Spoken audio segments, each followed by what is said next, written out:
Previously on Spider-Man, Peter and his spider allies are fighting for their lives against the ancient wasp totem, Shathra, in her quest to dominate the web of life and destiny. Shathra is either converting the spiders as her own puppet or killing them who are up against her. One sting from Shathra's wasp makes a person a part of her hive, and with the totem dagger, which is capable of severing anyone from the great web and erasing them from the reality, Shathra uses that to erase Jessica Drew, and in the end, it also kills 616 Spider-Man who was destined to defeat Shathra. So with Spider-Man gone, Shathra uses her spiders to travel into different realities and kill other Spider-Men. A mind-controlled cyborg spider and Spider-Rex break into another Earth to kill its Spider-Man, who is Norman Osborn. But when Norman realizes the danger, he teleports a container to somewhere in the multiverse, and that container is filled with a fragment of the web of life. And in the end, Norman sacrifices his life and kills both Cyborg Spider-Man and Spider-Rex. And that container arrives into Earth 616, where a person gets it, and it reveals the person to be Peter Parker. But if Peter was erased from the reality, then who is this Peter? Let's find out in today's video of Spider-Man End of the Spider-Verse Chapter 5. I have pinned down the previous parts on the comment section down below, so if you guys are new here, please subscribe and turn on all the notifications to never miss any future uploads. Please like, comment and share. All the text and images are owned by a suspected company. You can support them by purchasing it digitally or from any offline stores. The issue opens up in the past, where the corrupted spider heroes are attacking Spider-Man, Night Spider and Anya, and during the battle, the infected Spider-Gwen stabs Peter with that dagger that severs the connection of Spider-Man with the web of destiny and erases his existence. And this incident completely changes the origin story of Spider-Man, as the banner starts with the science exhibit where Peter got bit by the radioactive spider and he became the amazing Spider-Man. But in this change of history, the spider avoids Peter, and while Peter is busy to learn the details of the radioactive creatures and this science project, the spider makes its own way and it bites Peter's another college friend, Cindy Moon. As in the original timeline, both Peter and Cindy get bit by the same spider, but in this reality, only Cindy gets the ability and strength of that radioactive spider, and Peter only stays as a normal human being. And he is loved by his Uncle Ben and Aunt May, and they love Peter as their own son. And just like the original timeline, here Peter also becomes a well-educated high school student, and he always gets higher grades. And that causes trouble in his life, as he constantly being mocked and isolated by his classmates, especially his main bully, football star Flash Thompson.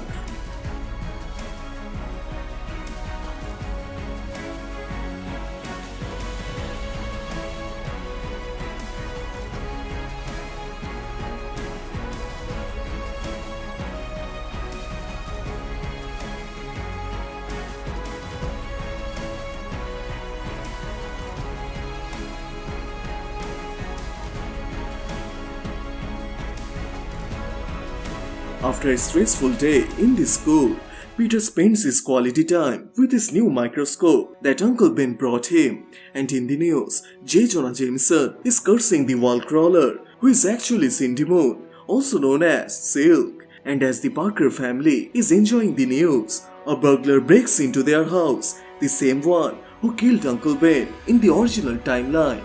Ben tries to reason with the thief, but he points his gun at their nephew, Peter. But as May distracts the thief, Peter gets the opportunity and jumps on the thief. But before he can reach him, the man shoots Peter, which drives Ben mad, and he charges at the thief. But it is already too late. May quickly tells Ben to call an ambulance, and Peter gets admitted into a nearby hospital.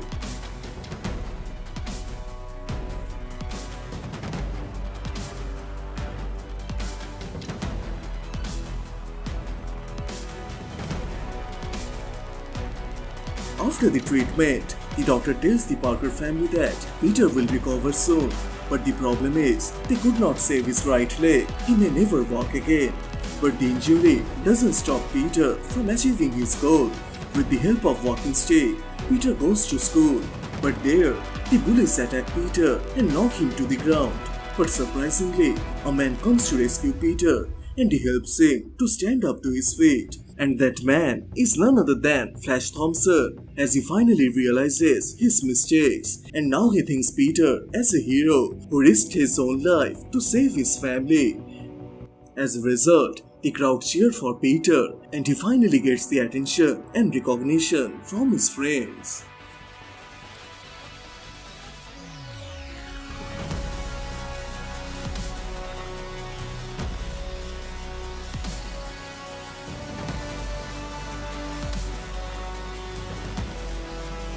One day, as Peter and Flash are busy in the class, they get confronted by Sandman, and it quickly reminds Peter of that exact same situation when that thief attacked his uncle and aunt. Seeing lot of school students, Sandman decides to make them hostage until he frees himself from the police.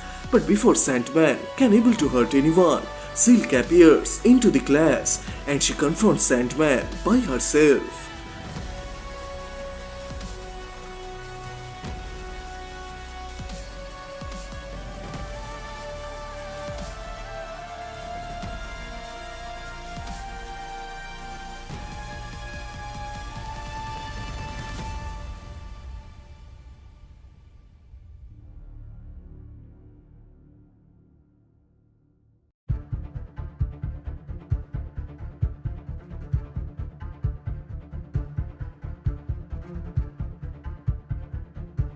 After defeating Sandman, Silk disappears into the city and she leaves a mark on Peter's mind, and he becomes curious to find the details of Silk. So Peter starts to gather every work of her and he puts those into the magazine. So seeing that, Flash advises Peter to do something more for his hero.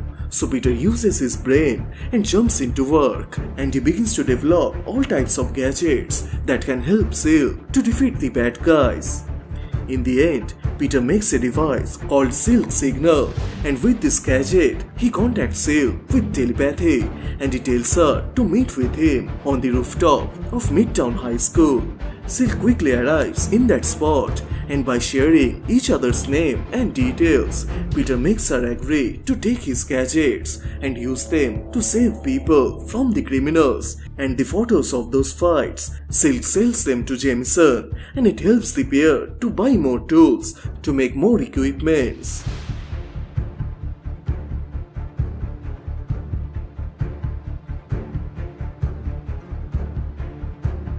The day finally comes when Peter and his friends completed their graduation, and Peter gets the scholarship to work under the Oscorp industry and its founder, Norman Osborn.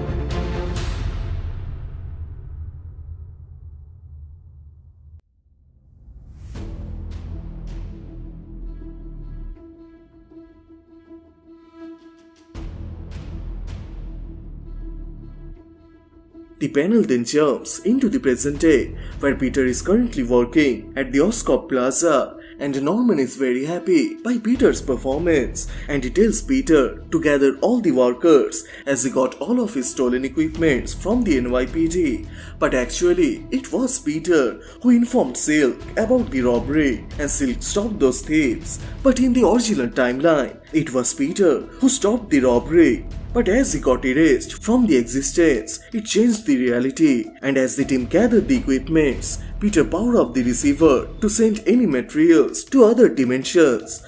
But right at the time, the receiver gets a signal and a container of Web of Life pops up, and it alerts Peter for the upcoming danger that is unknown to him, and it wants Peter's help to solve the situation. And with that, the chapter 5 of Spider-Man End of the Spiderverse comes to a close. So which part you like the most? Please share your thoughts on the comment section down below, and also please subscribe, as this will motivate me to make more contents. Thank you so much for watching. Everyone stay safe, and I will see you guys in the next one. Bye.